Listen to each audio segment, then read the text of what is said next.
مگر ہائے سغرا کہہ کے رنگ جمانا، ہائے سکینہ کہہ کے رنگ جمانا۔ قاسم کی منگنی ہو رہی ہے، سکینہ کی منگنی ہو رہی ہے، سغرا کا خط آ رہا ہے، ایک کبوتر آ رہا ہے، یعنی یہ شہادت کی، استقامت کی، بہادری کی، اللہ کی راہ پہ سب کچھ لٹانے کی کہانی کو کبوتر کی کہانی بنا دیا ہے، کبوتر کی کہانی بنا دیا ہے، خط کی کہانی بنا دیا ہے، مرثیہ کی کہانی بنا دیا ہے۔ اور صاحب جذبات میں لوگوں کو بھڑکانے کے لیے حضرت علی اصغر کے میدان میں لوگوں کے سامنے پانی مانگنے کی کہانی بنا دیا ہے۔ یہ کہانی صبر کی کہانی، خودداری کی کہانی، غیرت کی کہانی، استقامت کی کہانی، حق بچانے کے لیے گردن کٹانے کی کہانی، یعنی ظلم کے سامنے صبر کی تاریخ رچنے کی کہانی ہے۔ کربلا کی کہانی لوگوں نے کس طرح سے چال پھیلا دیے جہالت کے۔ اصل میں میرا مطمع نظر، میرا مقصد تھا ان رافضیوں، ان شیعوں کا جن کی مسجدیں ویران ہیں، جن کے مدرسے اجڑے ہوئے ہیں، جنہیں خانقاہی نظام نہیں ہے، مسجدیں ہیں اذان نہیں ہوتی ہے، نماز کا پتہ نہیں، جبکہ نماز پنجگانوں کے بارے مصطفیٰ نے فرمایا ہے کہ بے نمازی کا حشر فرعون کے ساتھ ہوگا، بے نمازی کا حشر قارون کے ساتھ ہوگا، بے نمازی کا حشر حامان کے ساتھ ہوگا۔ یہاں نہ نماز کا سسٹم، بس سارا سسٹم ماتم، سارا سسٹم ماتم میں، سارا سسٹم سینہ گوبی میں چلا گیا۔ ہم نے اس کی مذمت کی ہے۔ اہل بیت کی محبت میں سنیوں نے شیعوں کی روایتوں کو قبول کر لیا، ان کی حکایتوں کو قبول کر لیا، ان کی ساری باتوں کو قبول کر لیا۔ شاعروں نے بھی، خطیبوں نے بھی اسی کی طرح رنگ جمانا، ان کی کہانی بیان کرنا۔ میں نے رافضیوں کی مذمت کی ہے، اور میرے پہلو جو سچائی سے پرے ان صرف رنگ جمانے کے لیے ان کی باتوں کو لے لیا ہے، میں نے اس کی مذمت کی ہے۔ ان کی کہانی 90% کیا 99% رافضیوں کی کہانیاں وہ سب گڑھی ہوئی کہانی، جو کہانی 1300 سال پہلے کربلا کے واقعات کے 500 سال تک کوئی عطا پتہ جس کا نہیں ہے، وہ ساری کہانیاں گڑھ گڑھ کے صرف لوگوں کے جذبات سے کھیلنے، لوگوں کو رولانے اور پھر مجلس میں رنگ جمانے کے لیے اپنی طرف سے گڑھ گڑھ لیا گیا ہے۔ ان کی مذمت کی گئی ہے۔ اہل سنت و جماعت کے جن علماء نے، جن فقہا نے، جنہوں نے تاریخ لکھی ہے، اس تاریخ سے بحث کس کو ہے؟ جو تاریخ سچی ہے، امام حسین کی شہادت کی کہانی، اہل بیت کی فضیلت کی کہانی جو بخاری شریف میں ہے، جو مسلم شریف میں ہے، جو مشکاۃ شریف میں ہے، اس سے ساتھ بیر کس کو ہے؟ اس سے اختلاف کس کو ہے؟ حضور نے جو کہہ دیا پتھر کی لکیر ہے۔ امام عالی مقام کی زندگی پہ 3 4 گھنٹے تک خطاب کرنے والا، اس کو یہ اہل بیت کا باقی کہہ رہا ہے۔ کیا اہل بیت کا کیا مطلب ہے؟ ڈھول بجانا۔ اہل بیت کی محبت کا کیا مطلب ہے؟ تو دل کا تازیہ بنانا۔ اہل بیت سے محبت کا کیا مطلب ہے؟ جھرنی گانا۔ اہل بیت کا کیا مطلب ہے محبت کا؟ ٹوپی پہن کے، پگڑی پہن کے ساتھ جاہلوں کے ساتھ لاٹھی کھیلنا، یہ اہل بیت اطہار کی محبت کا مطلب ہے۔ محبت اہل بیت کا مطلب ہے ان کے نقش قدم کی پیروی کرنا، ان کے نقش قدم کی پیروی کرنا، ان کی زندگی سے نور حاصل کرنا۔ اب امام حسن نے کیا کہا؟ العار خیر من النار، تم جو مجھ کو آر دلاتا ہے، جان لے کہ یہ آر دنیا کا نار سے بہتر ہے، جہنم سے بہتر ہے۔ اس لئے جب بھی دنیا میں لگے کہ حرام کما کے کروڑوں، حرام کے ذریعے کروڑوں کمایا جا سکتا ہے، تو حلال کا 1 روپیہ اختیار کر لیں اور حرام کے کروڑوں کو ٹھکرا دیں۔ یہی حسینیت ہے، یہی حسنیت ہے، یہی اہل بیت اطہار کا فرمان ہے۔ یہاں صبح کہیں، شام کہیں، رات کہیں، دن کہیں، دوپہر کہیں، شام کہیں، یعنی کرکٹ کی طرح رنگ بدلنے والا، کبھی ادھر کبھی ادھر، کبھی ادھر کبھی ادھر، یہ رنگ بدلنے والا، یہ حسین کا نام نہیں لے، امام حسن کا نام نہیں لے۔ حسین نے کہہ دیا یہ حق ہے تو تلواروں کے ہجوم تک کہتا رہا یہ حق ہے۔ امام حسن نے کہہ دیا یہ حق ہے تو پھر کوئی دنیا اس کو جھکا نہیں پائی۔ منافق کبھی حسین کا نام نہیں لے، حسین کا نام وہ لے جو حق کو مان لیا تو مان لیا، اب جان رہے یا جائے حق کی رسی کو چھوڑا نہیں جائے گا۔ یہی پیغام حسن ہے، یہی پیغام حسین ہے۔ باطل کے سامنے سینہ سپر رہو، یہ تم سے کہہ رہی ہے محبت حسین کی۔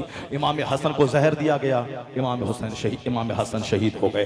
حضرت امام حسین رضی اللہ تعالی عنہ جب امیر معاویہ کے وصال کے بعد جب ان سے کہا گیا کہ یزید کی بیعت کریں، یزید آزاد خیال ہے، یزید بادشاہت کی لگام تھامنے کے بعد فرائض و واجبات کا چھوڑنے والا، اور اس گدی پہ جس گدی کو صدیق اکبر نے، عثمان غنی نے، مولا علی نے، عمر فاروق اعظم نے، امام حسن نے جس کو سینچا ہے، سنوارا ہے، بچا کے رکھا ہے، اس گدی کو کے تقدس کو پامال کرنا چاہا یزید نے۔ یزید ایک فرعونی مزاج رکھتا تھا، وہ چاہتا تھا کوئی مجھ کو ٹوکنے والا نہیں رہے، کوئی مجھ کو سمجھانے والا نہیں رہے، میں جو کچھ بھی کروں مجھ کو کوئی ٹوکا ٹوکی نہیں کرے۔ یزید بادشاہ بن گیا اپنے باپ امیر معاویہ کے وصال کے بعد۔ اب امام حسین سے چاہتا تھا کہ یہ مجھ کو اپنا ہاتھ دے کے سپورٹ کر دیں، میرے سامنے جھک جائیں، میری اطاعت قبول کر لیں، سب کو معلوم ہے، مگر جو بات میں انڈیکیٹ کرنا چاہتا ہوں وہ بات یہی ہے، یزید حسین کی گردن نہیں لینا چاہتا تھا، یزید حسین کا ہاتھ لینا چاہتا تھا کہ یہ مجھ کو سپورٹ کر دیں، یہ میری حمایت کر دیں، مگر امام حسین چاہتے تھے کہ میں ایک ظالم جابر کی حمایت میں نہیں کروں گا۔ امام حسین کہہ دیتے کہ ٹھیک ہے چلو، جو تم آخرت کا اپنا ذمہ دار ہو، تم کو جو کہا کرو، میں تجھ کو مانتا ہوں کہ تو میرا بادشاہ خلیفہ ہے، 4 لاکھ درہم ہر مہینے تجھ کو دینا ہوگا، مدینے کا گورنر مجھ کو بنا دو، تم کو دمشق میں جو دھمال مچانا ہے، شراب پینا ہے، بدکاری کرنی ہے، جو کرنی ہے تم کرتے رہو، مدینے کی گورنری مجھ کو دے دو اور 3 لاکھ روپے مہینہ مجھ کو دے دو۔ یزید کود کے دے دیتا، چونکہ یزید یہی چاہتا تھا کہ لمبی پاری حکومت کی کھیلنی ہے، کوئی میری حکومت کو میرے لیے خطرہ نہ رہے، اس کے لیے وہ اپنے دشمنوں کو سائیڈ کرنا چاہتا تھا، یا تو جیل میں ڈال دے یا دشمن سے اپنا سمرتھن لے لے، پھر ایک بے لگام ہاتھی کی طرح جو چاہے سو کرتا رہے۔ ہر ظالم بادشاہ کا یہی مزاج، یہی ٹینڈنسی ہوتی ہے، سب سے پہلے اپنے دشمن کو ٹھکانے لگانا، جس کو اپنے لیے خطرہ سمجھنا، اس کو یا تو جیل میں ڈال دینا یا اس کو کسی بہانے قتل کر دینا، تاکہ پھر ہم کو ٹوکنے والا کوئی نہیں رہے۔ یہی مزاج یزید کا تھا، اور وہ امام حسین کو سب سے بڑا خطرہ اپنے لیے سمجھتا تھا۔ یہ جب تک زندہ ہے، جس دن یہ انگڑائی لیں گے، میری حکومت کی اینٹ سے اینٹ بجا دیں گے، تلوار میرے ہاتھ میں ہے مگر لوگوں کا دل ان کے ہاتھ میں ہے، یہ صدق پیغمبر ہے، یہ ریحانت الرسول ہے، یہ مصطفیٰ کے نواسے ہے، اس لیے یہ جس دن انگڑائی لیں گے میری حکومت کی اینٹ سے اینٹ بچ جائے گی۔ وہ کہتا تھا حسین مجھ کو سپورٹ کر دے بس، تاکہ کوئی ہم کو ٹوکنے والا نہ رہے۔ حسین کہتے تھے کبھی ایک آزاد خیال، کبھی ایک شریعت کی فکر نہ رکھنے والے کو میں کبھی اس ظالم و جابر کو سپورٹ نہیں کروں گا۔ اسی درمیان امام حسین نے مدینہ کو چھوڑ دیا، کیونکہ جانتے تھے یزید کی بیعت نہ کرنے کا مطلب ہے کہ کسی بھی سوراخ میں چھپ جاؤں یزید مجھ کو وہاں سے ڈھونڈ نکالے گا۔ اب ایک طرف مدینے کی گورنری، مدینے کا عیش، مدینے میں ہاتھ چموانا، آرام سے رہنا، مدینے میں کھانا پینا، کربلا کے میدان سے بچ جانا، اور ایک طرف ہے بھوک کا راستہ، پیاس کا راستہ چن کر اپنی ظاہری دنیا لوٹا دینا، نانا کی امت کو بچانا۔ ایک طرف دنیا، ایک طرف آخرت، یا دونوں چیزیں سامنے ہیں، ایک طرف مدینے کا آرام، مدینے کا عیش، مدینے کی دست بوسی، مدینے کی قدم بوسی، اور دوسری طرف بھوک کا راستہ، پیاس کا راستہ، بال بچوں کے قتل کا راستہ۔ حسین نے فیصلہ لیا دنیا آج ہے کل ختم، مجھے نانا کے پیار کا بدلہ چکانا ہے، مجھے اپنے وعدہ وفا کرنا ہے، مجھ کو شریعت بچانا ہے۔ عیش کو ٹھوکر مار دی، اپنا آرام کو کچل دیا، اور بظاہر دنیا کی تباہی کا راستہ قبول کر لیا، مگر مصطفیٰ کی امت کو بچانے کے لیے نکل پڑے بھوک اور پیاس کی راہ پہ، نکل پڑے کربلا کی راہ پہ۔ 150 سے زیادہ خطوط مکہ آ گئے، اپنے بھائی مسلم بن عقیل کو بھیجا، حالات کا جائزہ لینے وہاں گیا، دیکھا بے شمار لوگوں نے امام حسین کی بیعت ان کے ہاتھ پہ کر لی، وہاں سے خط لکھا، صحابہ کرام سمجھاتے رہے مگر شہادت کھینچتی رہی۔ امام حسین مسلم بن عقیل کے خط آنے کے بعد کوفہ روانہ ہوئے، جب وہاں گئے دیکھا 22,000 کی فوج، اور کہا یہ تمہارا خط، کہا وہ خط میرا نہیں ہے، یعنی بے وفائی کی تاریخ رچ دی کوفہ والوں نے۔ کہا بیعت لیجئے، اور اس کے بعد اس کے علاوہ کوئی راستہ نہیں، کہا مجھے مدینہ واپس جانے دو، کہا نہیں، سرحد اسلام پہ جانے دو، کہا نہیں، جو کہا پھر کیا کرنا ہے، کہا آپ ہاتھ دے دیجئے یزید کو، بس سارا مسئلہ حل ہو جائے گا۔ حسین نے کہا نہیں دوں گا ہاتھ، نہیں دوں گا، فاسق کو اپنا امام نہیں مانوں گا، ایک ظالم کو اپنا رہبر، اپنا خلیفہ نہیں تسلیم کروں گا۔ کہا نہیں تو پھر موت کے لیے تیار رہے۔ امام حسین نے کہا اب تیری مرضی میں جو آئے سو کر، اب یہاں جنگ کس بات کی ہے؟ جنگ ہے ہاتھ لے کے رہوں گا، اور یہاں جنگ ہے ہاتھ نہیں دوں گا۔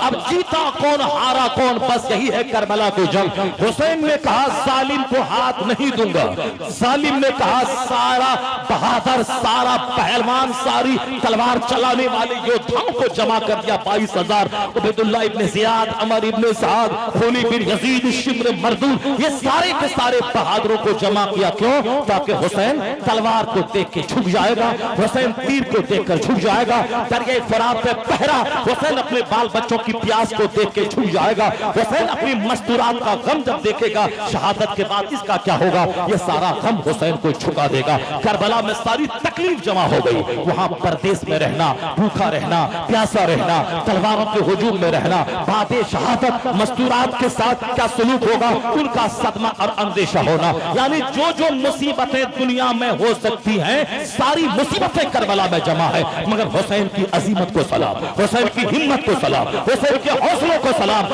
یزید چاہتا تھا حسین کی گردن پہلے نہ کٹے، علی اکبر کٹ گئے تاکہ حسین جھک جائے گا، علی اصغر کٹے تاکہ حسین بچے کی شہادت کو دیکھ کے جھک جائے گا. حضرت حر شہید ہوئے، حبیب بن مظاہر شہید ہوئے، برید بن حضیر شہید ہوئے، مسلم بن اوسا شہید ہوئے، عباس علمبردار شہید ہوئے تاکہ حسین جھک جائے گا. مگر لاشیں گرتی رہی، حسین کا حوصلہ پختہ ہوتا رہا. حسین نے بھیجا کہ زندگی کی بھیک نہیں مانگی، یہاں تک کہ ظلم کی تلوار چلی، تیروں کی بارش ہوئی. حسین 72 زخم نیزوں کے تلواروں کے کھانے کے بعد اپنی پیشانی زمین پر رکھ دی، خدا کی تسبیح پڑھتا ہوا جان جان آفری کے حوالے کر دیا. یزید ہاتھ مل کے رہ گیا کہ حسین کا ہاتھ نہیں لے سکا، 22,000 فوج دکھا کر حسین کا ہاتھ نہیں لے سکا، ساری حکومت کو داؤں پہ لگا کے حسین کا ہاتھ نہیں لے سکا، اور حسین کامیاب ہو گیا کہ لاشوں اور مصیبتوں کے ہجوم میں بھی اپنا ہاتھ بچانے میں کامیاب ہو گیا. نہ یزید کا وہ ستم رہا، نہ وہ ظلم ابن زیاد کا، جو رہا تو نام حسین کا جسے زندہ رکھتی ہے کربلا. حسین اپنا ہاتھ بچانے میں کامیاب ہو گئے. یزید ساری طاقت جھونک کے بھی حسین کا ہاتھ نہیں لے پایا. لوگ کہتے ہیں حسین ہار گئے، یزید جیت گیا. نہیں، یا تو نظریاتی جنگ تھی، یا نظریہ یہی تھا کہ حسین کیسے نہیں جھکے گا، جھکا کے دم لیں گے. حسین نے بتا دیا کہ ایسے نہیں جھکا جاتا ہے، لاشوں کے انبار پہ بھی حق پہ ڈٹا جاتا ہے، نانا کی شریعت کو بچایا جا سکتا ہے. حسین کی شہادت نے یزید کو کمزور بنا دیا، اس کو بونا بنا دیا. ساری دنیا میں یزید پر تھو تھو ہونے لگی. حسین کٹ کے بھی اسلام کو زندگی دے گئے. اس راز سے واقف ہیں زمانے والے کہ زندہ ہیں محمد کے گھرانے والے، مٹ گئے مٹتے ہیں مٹ جائیں گے آخر شبیر تیرا نام مٹانے والے. آج سماج کو منافق کی نہیں سچے حسینی کی ضرورت ہے، سماج کو یزیدی کی نہیں آج سچے حسنی اور حسینی کی ضرورت ہے. سماج کو کھیل تماشے کی نہیں، سماج کو سچی روایت سچی ہدایت کی ضرورت ہے. اتنی بڑی کہانی کو لوگوں نے تماشا بنا دیا، اتنی بڑی روشنی سے بھرپور کہانی کو لوگوں نے ڈی جے اور انجو اور ڈھول تماشے کی طرف نظر کر دیا. معاذ اللہ، ہزار بار معاذ اللہ. اللہ تبارک و تعالی امام علی مقام رضی اللہ تعالی عنہ کے صدقے ہم سبوں کو حق پر مرتے دم تک ڈٹے رہنے کی توفیق عطا فرمائے. دشمنوں کے ہجوم میں نرفس نہیں بلکہ باطل کو ہمیشہ سرنگو رکھنے اور حق کو ہمیشہ غالب رکھنے کا جذبہ عطا فرمائے. وہ حالات ہند میں پیدا ہو گئے ہیں، یزید بن کے جھک کے گھگیا کے زندگی کی بھیک نہیں مانگیے گا کہ ہم کو بچنا ہے، بال بچے کو بچنا ہے، ہم آپ کو مان لیتے ہیں. نہیں، ایسا کبھی نہیں ہوگا. سچا حسینی مر جائے گا، لوٹ جائے گا، مگر اپنے ایمان کو بچانے میں کامیاب ہو جائے گا. وہ وقت اگر آ جائے کہ دین لو یا دنیا لو، دنیا کو تھوک دینا، ٹھوکر مار دینا، اپنا دین بچا لینا، حق کے سامنے حق کی حمایت کرتے رہنا. باطل سے دب کے جینا ہے توہین زندگی، یہ تم سے کہہ رہی ہے محبت حسین کی. باطل کے سامنے سینہ سپر رہو، یہ اعلان کر رہی ہے آج بھی تربت حسین کی. دینا تھا خود خدا کو شہادت کا مرتبہ، ورنہ خدا نہ کرتا حفاظت حسین کی. اللہ تبارک و تعالی ہماری گفتگو کو قبول فرمائے، ہمیں ہمیشہ حق بولنے، حق کی حمایت کرنے، حق کا ساتھ دینے، حق پر قائم رہ کر حق کی راہ میں مر جانے کی توفیق عطا فرمائے. آمین. وآخر دعوہ